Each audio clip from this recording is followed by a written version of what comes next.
bienvenidos a este ya cuarto capítulo de la temporada del Región F, el programa que hacemos desde aquí, desde la Escuela de Comunicaciones y Periodismo de la Universidad Adolfo Ibáñez, con nuestros medios asociados Soy Chile y La Estrella. Estoy junto a mi amiga, querida y colega Karen Trachtenberg para un programa especial, ¿verdad, Karencita? Exactamente, para un programa especial, porque todavía estamos viviendo un momento especial como país, ¿cierto? Que ha durado harto. Que ha durado harto, exactamente. Así que hoy día vamos a conocer qué se viene en el mundo constitucional. Así es. A partir de una conversación con dos representantes del Consejo Constitucional. Así es, fiel a lo que es nuestro espíritu, ¿verdad? Periodístico, tratando de ser, ¿verdad?, lo más justos y justas posible. Vamos a conversar hoy día con María Pardo, consejera constitucional de Convergencia Social por la región de Valparaíso, y también con Carolina Navarrete, consejera constitucional por el Partido de la Unión Democrática Independiente, UDI, por la región del Ñuble. Así que vamos a ver este programa especial que viene en dos bloques con estas dos consejeras. Vamos con eso. Estamos entonces ya en lo prometido, en esta primera sección con una de nuestras invitadas. Me encuentro, la voy a presentar primero para darle la bienvenida como corresponde acá al Región F, con María Pardo Vergara. Viñamarina, ¿verdad? Nacida y criada, como se dice, de jóvenes, 34 años, profesora, abogada y licenciada en Derecho de la Universidad Católica de Valparaíso. Su investigación se mueve entre el derecho constitucional, la teoría de la Constitución y la filosofía, y pretende incorporar perspectivas del pensamiento feminista y decolonial al análisis de este fenómeno constitucional. Ya a estas alturas un fenómeno porque, por Dios, que nos ha costado. El pasado 7 de mayo fue elegida para integrar el Consejo Constitucional, obteniendo la segunda mayoría en nuestra región, en la región de Valparaíso, con 108.529 votos, superada solo por el republicano Antonio Barchesi. Representando a Convergencia Social, la colectividad de nuestro presidente Gabriel Boric, la consejera electa afirma que una de las lecciones del proceso anterior es que los partidos deben, cito textual, tratar de encontrar un balance o un camino medio. Así, apunta entonces a encontrar un texto que incorpore, cito nuevamente, lo mejor de nuestra tradición constitucional junto a los elementos de transformación que, por supuesto, son necesarios. Muchas gracias, María, por estar acá con nosotros en el Región F para hablar un tema que nos convoca ya hace rato, que tiene que ver justamente con esta redacción de la Constitución. Muy bienvenida, esperamos que te sientas cómoda, nosotros muy contentos de tenerte acá. Y la primera pregunta, en tu tradición feminista, en tu tradición también que tiene que ver con ser profesora, de hecho con ser ducha justamente en estas materias, pero desde tu tradición feminista, desde lo que vienen siendo tus luchas, ¿qué es para ti fundamental, o cuál es tu principal deseo de dejar plasmado en estos cambios que tú decías ahí en la cita que son necesarios? ¿Qué buscas en esta Constitución, María? Bueno, primero que todo, muchas gracias por la invitación. Siempre es un agrado tener este tipo de conversaciones. Creo que voy a darme una vuelta para responder esta pregunta, porque creo que hay un aspecto que viene primero al resultado que yo busco. El resultado que yo busco, obviamente, es una Constitución que tenga aspectos de la protección de los derechos de las mujeres que la Constitución actual no tiene. Pero también es cierto que para mí es muy importante una manera de hacer las cosas que dice relación con la lucha del feminismo, y eso también me interesa mostrarlo en este proceso constituyente. Una manera distinta de discutir, una manera más horizontal, más abierta, más flexible, menos de competitividad y más de colaboración. Y yo creo que realmente la gente quiere eso. Una forma distinta de hacer política, porque sí, también aquí tú lograste una altísima votación, pero lo que llamó también la atención justamente en esta votación fue la altísima proporción de los nulos y blancos, que también tiene que ver con lo que tú decías, ¿verdad? Con no nos gusta cómo se están haciendo justamente las cosas en política, ¿no, sí. María? Sí, totalmente. Yo creo que ese voto nulo y blanco tiene que ver con el rechazo a las instituciones. Y no creo que el problema sea la existencia de las instituciones, simplemente que como funcionan hoy día, no están dando el ancho. Entonces, yo me tomo esa interpelación con mucha humildad y con mucha responsabilidad, y creo que el feminismo tiene algo que decir al respecto. Y por eso hablo de esa forma distinta de hacer las cosas. Difícil tarea en todo caso, porque uno de la noche a la mañana no cambia cómo se vienen haciendo las cosas hace tanto tiempo, de esta manera tan protocolar, tan vertical, ¿verdad? Pero yendo más a la pregunta de fondo que me hacías, yo creo que una cuestión fundamental dice relación con la paridad. Eso es algo mínimo para nosotras y nosotros. Igual la comisión experta ya avanzó en el tema de paridad, no está 50-50, pero es un gran avance. Y yo creo que hay que poner sobre la mesa el tema de la paridad, no solo lo que dice relación con el órgano colegiado como es el Congreso Nacional y otros órganos colegiados del Estado, sino también pensarlo en el ámbito privado, ¿verdad? ¿Qué pasa con los sindicatos? ¿Qué pasa con los directores de empresas? Son cosas que al menos hay que plantearlo en la discusión, porque ciertamente que esto no es un capricho, no es porque sí, es porque las mujeres efectivamente tenemos mucho que aportar a la política y a otros espacios de poder. Y yo creo que ahí hay una cuestión súper importante. Al final del día yo siempre digo esto, las constituciones se tratan del poder. Y lo que hay que leer cuando leemos las constituciones es eso, dónde se pone poder y dónde se saca poder, a quién se empodera y a quién no. ¿Qué le dices tú a esas personas en esta misma lógica que tú explicabas que tiene que ver con, por un lado, el aporte que hacen las mujeres, pero también la importancia de poner ciertos temas sobre la mesa que no se ponen si es que no hay mujeres presentes justamente en esas instancias que son tan decisivas para las políticas públicas? Por ejemplo, acá en el programa hemos hablado muchas veces del rol de las cuidadoras, totalmente invisibilizado, ¿verdad? Hablábamos hace 2 capítulos atrás, por ejemplo, de la ley TEA, donde los diagnósticos se hacen con parámetros masculinos. O sea, es muy transversal. Entonces, ¿qué le dirías tú a esas personas? Yo creo que acá tenemos una deuda histórica con las mujeres, con nosotras. Tenemos una deuda histórica. Y esa deuda hay que saldarla de alguna manera. No podemos resarcir lo que ha pasado hasta el pasado, pero tenemos que entender que vivimos en un mundo cuyos muros están delimitados por una visión masculina. Entonces a mí me parece un mínimo que tomemos medidas para equiparar un poco la participación de hombres y mujeres. Efectivamente, lo que tú señalas es cierto. La vez pasada benefició para el otro lado, y yo creo que lo importante que hay que tener presente, en particular respecto a la fórmula de elección de órganos colegiados, como la convención, como el consejo, como próximamente quizá va a ser el Congreso Nacional futuro que tengamos, yo creo que la elección que hacemos es por lista. Nosotros efectivamente marcamos el nombre de una persona cuando vamos a votar, pero votamos por la lista, y esa lista tiene unas ideas de conjunto. Entonces, sí, efectivamente yo entiendo a la gente que dice, bueno, pero yo voté por salió más votado y hicieron el cambio por paridad. Sí, porque hay una deuda histórica, porque necesitamos que más mujeres tengan asegurado un lugar en política, porque necesitamos cambiar la política y la política se cambia con las mujeres. Pero también teniendo presente que el sistema DONT, el sistema proporcional, funciona en base a lista, y cuando yo voto por una lista, voto por las ideas de la lista. Y eso me permite también introducir un tema que a mí me parece súper importante de pensar en un sistema como el nuestro, que es que la política no debiese ser tan personalista como lo es. Vivimos en un sistema presidencial que gira en torno a la figura de una persona, un individuo. Y más encima pensamos que cuando votamos solamente votamos por una persona y no por unas ideas. Entonces yo creo que hay que salir de ahí, y esto hay que tenerlo presente a la hora de hacer ese análisis.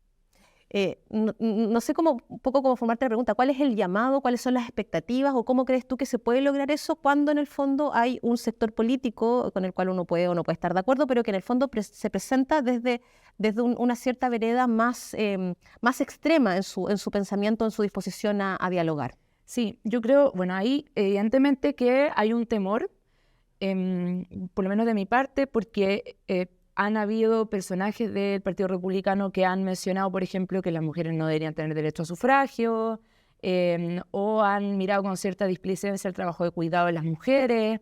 Entonces son cosas que uno dice, pucha, parece que no vamos a poder discutir tan fácilmente, pero también es cierto que durante la campaña los candidatos y las candidatas del Partido Republicano hicieron un compromiso con el diálogo. Yo lo escuché varias veces, no solamente de los candidatos de esta región, sino de otras también. Entonces yo ahí simplemente haría el llamado a que la palabra que empeñaron valga. Y en el mismo sentido, ya desde tu rol, ya no solo como feminista, sino que también como abogada y como experta justamente en los temas constitucionales. Te lo consulto porque muchas veces como que se perdió un poco, incluso lo podía ver uno en las campañas, como que se perdió un poco el norte de qué es una constitución o para qué sirve una constitución, que fue también quizás un poco lo que, como tú muy bien señalabas, pasó en el proceso pasado, donde parecía que la constitución era todo y cuando todo es importante, finalmente, como reza el refrán, nada lo es. Entonces, porque, por ejemplo, las campañas estuvieron centradas en los temas de seguridad, o sea, en temáticas en el fondo que parecían más bien coyunturales, cuando lo que se hace es una constitución y como se define es como la carta fundamental en el fondo que nos rige y que debiera regir el futuro y la mirada de cómo entendemos una nación. ¿Tu opinión al respecto? ¿Cómo volver a las bases en el fondo?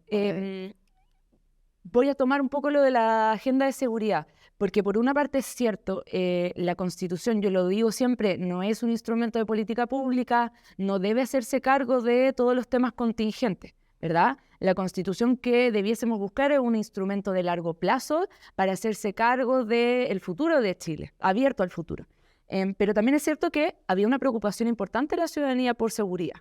Entonces, yo también decía, bueno, tampoco le vamos a hacer gaslighting a las personas de que no hay un problema de seguridad. Hay un problema de seguridad. Podemos hablar de seguridad, pero estableciendo bien el límite entre qué podría decir la Constitución sobre seguridad y qué no.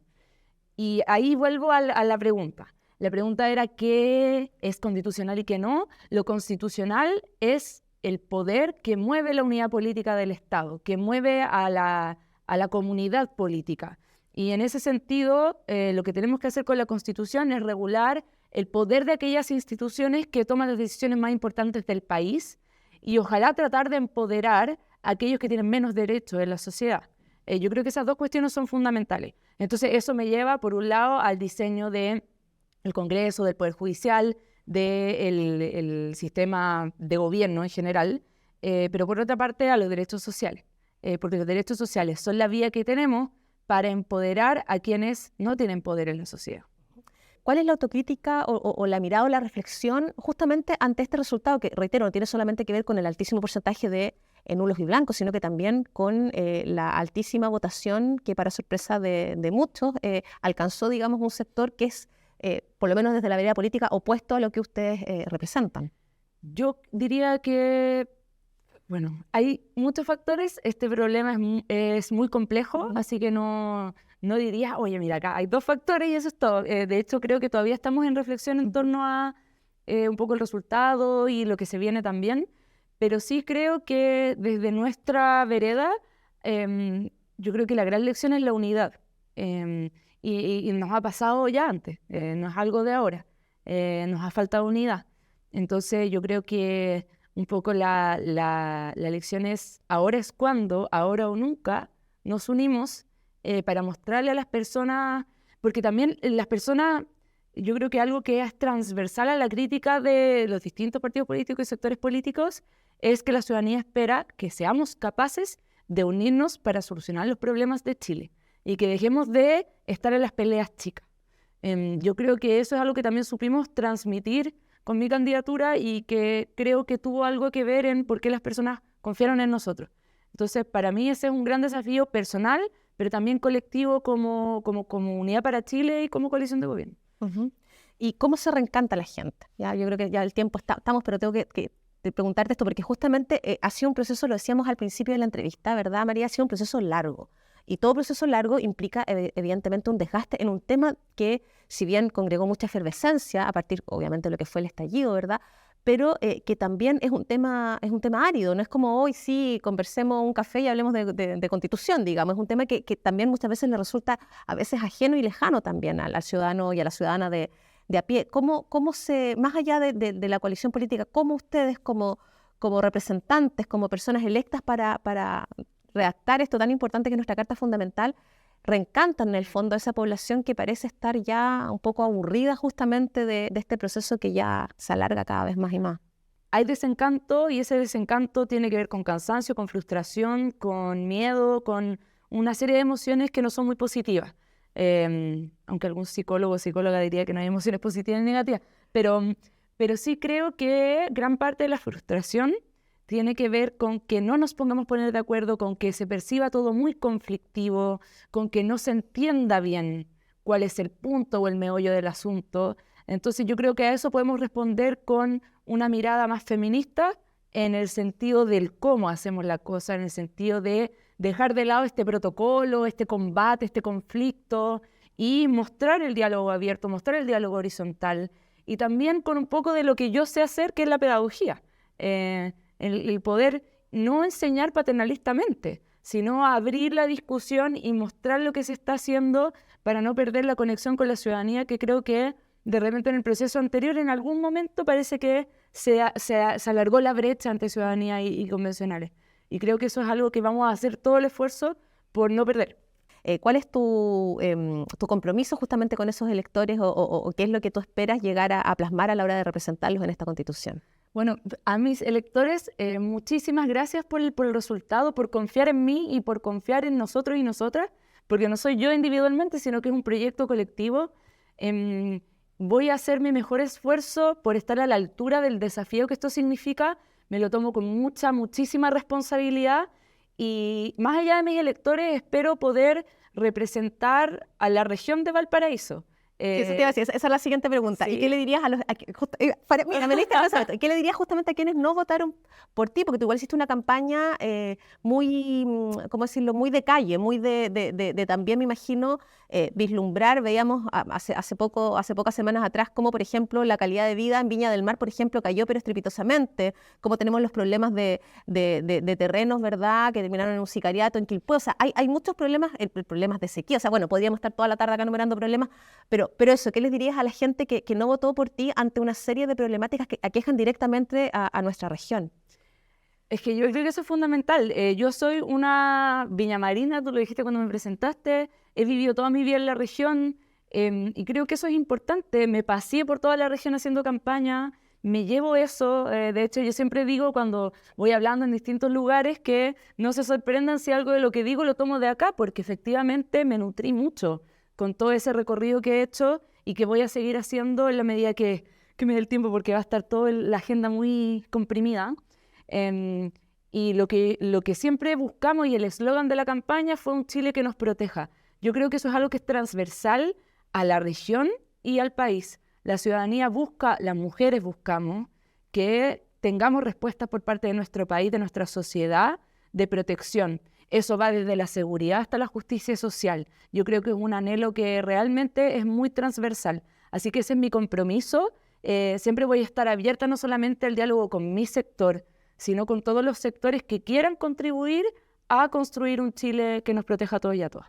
Muchas gracias, María, por tu claridad, por tu generosidad, porque es importante, ¿verdad?, hablar estos temas, acercarlos, como decíamos, de tu rol, no solamente de abogada, sino también de docente a la ciudadanía.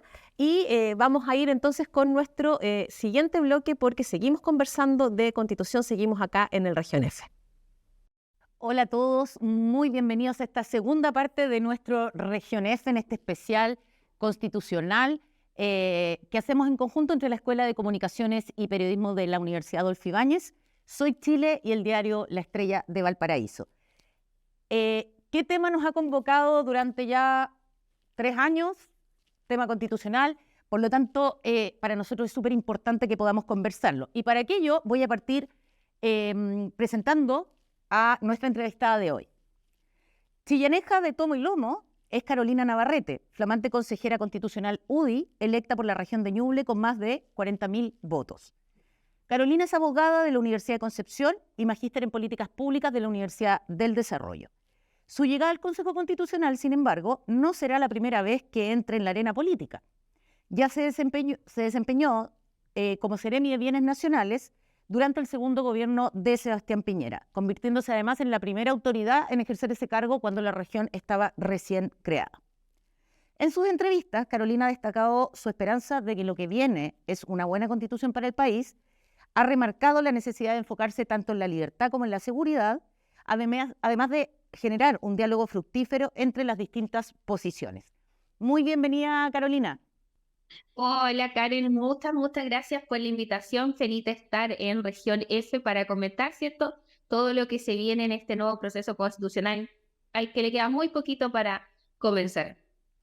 Exactamente. Y me gustaría saber en este inicio, ¿cuál es tu apuesta para esta nueva constitución? ¿Qué cosa debe para ti sí o sí quedar plasmado en ella? ¿Y qué temas por ningún motivo debieran estar? Bueno, para mí la Constitución, ¿cierto?, debe ser minimalista. Yo creo que el anteproyecto también va en la línea de eso, la cantidad de artículos. Sin lugar a dudas, para mí, el sentir de la ciudadanía que nos hace estar hoy día en un nuevo proceso constitucional, obviamente tiene su base en poder garantizar de mejor manera los derechos sociales, la vivienda, la salud, la educación. Y por lo tanto, esos son temas que claves que sí o sí deben estar y deben abordarse de la manera que sea mejor para el país y que signifique una mejora significativa respecto del actual texto. Eso para mí son puntos claves y no debiese estar en la Constitución, yo creo, detalles y entrar a un análisis muy exhaustivo de cada una de los distintos derechos, cómo se van a garantizar, porque al entrar en detalle una Constitución, lo que hace es que significa que finalmente estamos atando de manos a los legisladores y a los próximos gobiernos que pueden hacer cambios incluso con políticas públicas o con crear distintas leyes respondiendo a principios y garantías que sí estén en la Constitución. Entonces, el detalle de cada uno de cómo se van a garantizar es lo que no debe estar, sino que debemos dejar una mirada amplia, minimalista, pero no menos precisa de lo que queremos, sobre todo en derechos sociales, que yo creo es lo más importante y lo que los ciudadanos querían al momento de votar por hacer una nueva Constitución. Tú mencionas lo de una constitución más minimalista y precisamente te iba a preguntar sobre aquello, considerando que la propuesta anterior, que fue rechazada, digamos, era un proyecto constitucional bastante extenso, eran casi 400 artículos, contando los artículos transitorios, pero la propuesta de la comisión experta tampoco es tan minimalista, o sea, son 280 artículos más o menos. ¿Cuánto se puede achicar eso sin dejar de lado los temas que cada uno de los consejeros legítimamente quiere poner en la mesa? Bueno, todo va a depender de las distintas técnicas constitucionales que se utilicen, porque esto ya está establecido en capítulos, cuántos artículos va a tener cada capítulo. Yo creo que también el tema del articulado transitorio es muy bueno para poder entregar también responsabilidad a otros organismos para poder también implementar esta Constitución. Yo creo que uno de los desafíos es que no se nos quede nada fuera, pero propender al minimalismo si es que pueden existir menos artículos sin afectar el fondo de lo que queramos plasmar.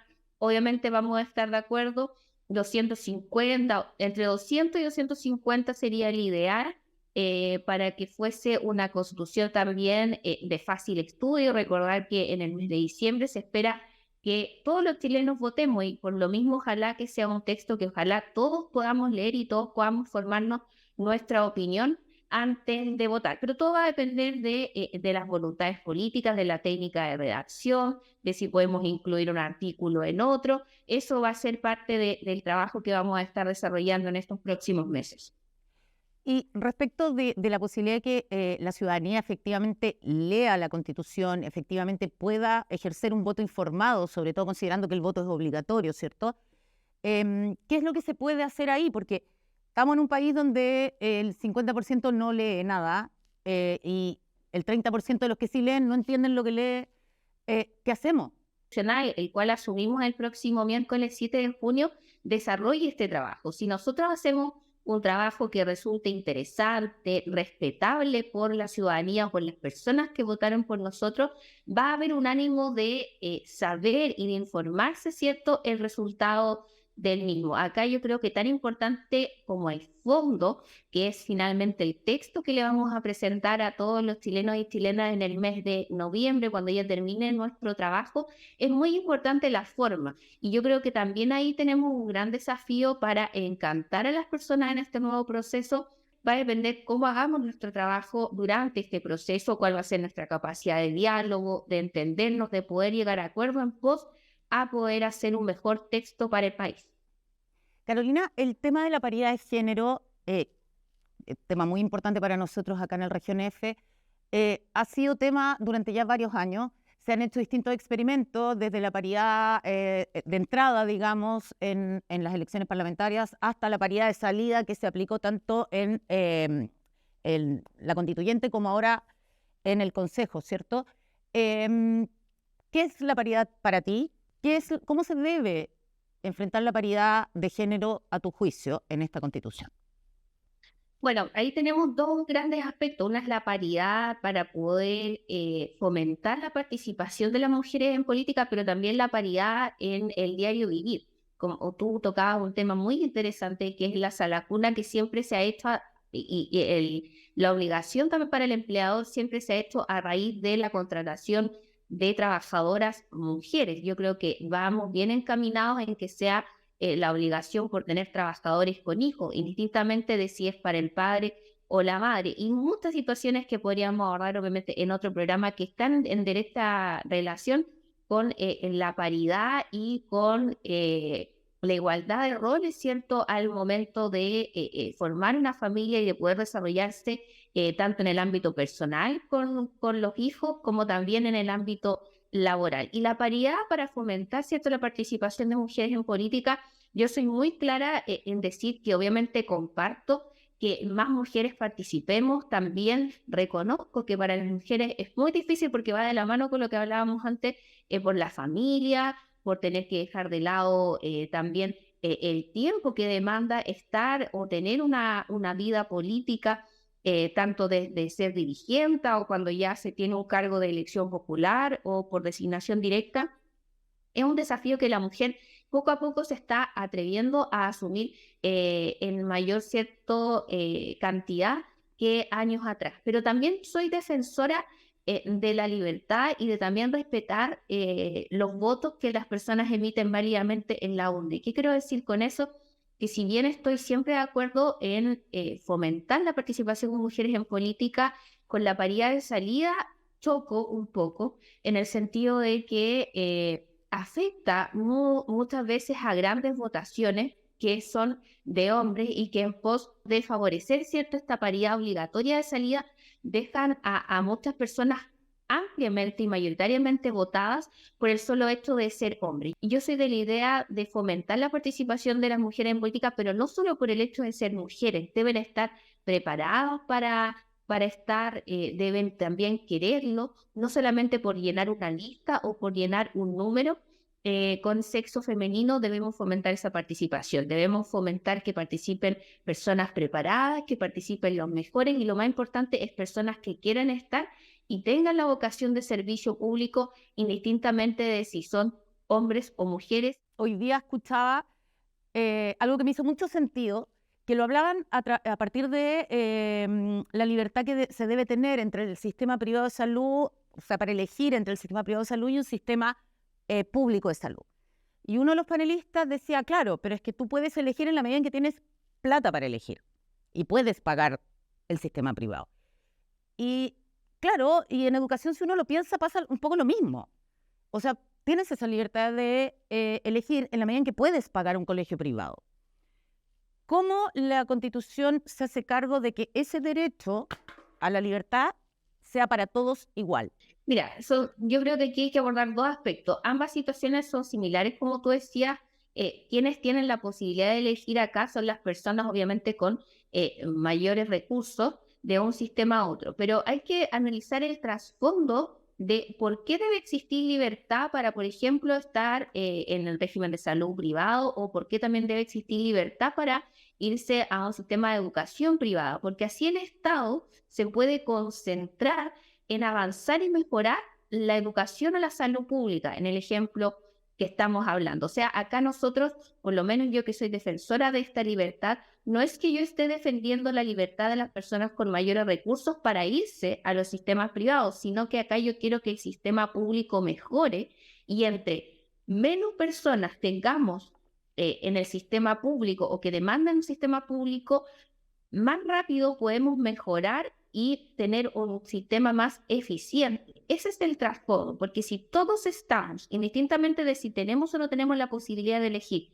si todos ocupamos los recursos del Estado de la misma manera, difícilmente vamos a poder avanzar en que estos sistemas mejoren. Entonces, el trasfondo no es defender la libertad de los más ricos, sino que propender a que los sistemas públicos sean mejores y que ojalá incluso las personas con buenos recursos elijan el sistema público porque es de buena calidad, tanto en el tema educacional como en el tema de salud.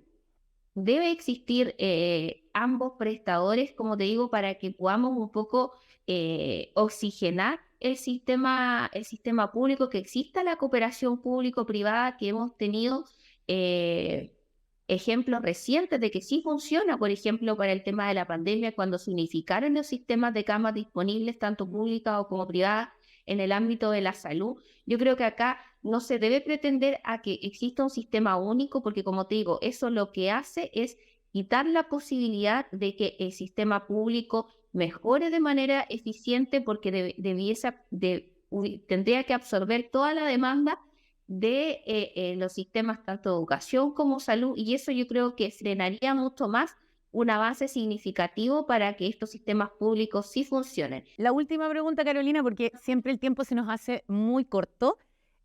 Seguridad. Sí, estamos en una crisis respecto de la delincuencia. Ha habido cambios en los sistemas de operar de los delincuentes, algunos nuevos, otros renovados, ¿cierto? Debe estar el tema de seguridad ciudadana establecido en la Constitución como un derecho, y cómo se resguarda ese derecho en la realidad, porque terminar con la delincuencia es imposible. Debe estar en la Constitución, y cómo se resguarda en lo concreto.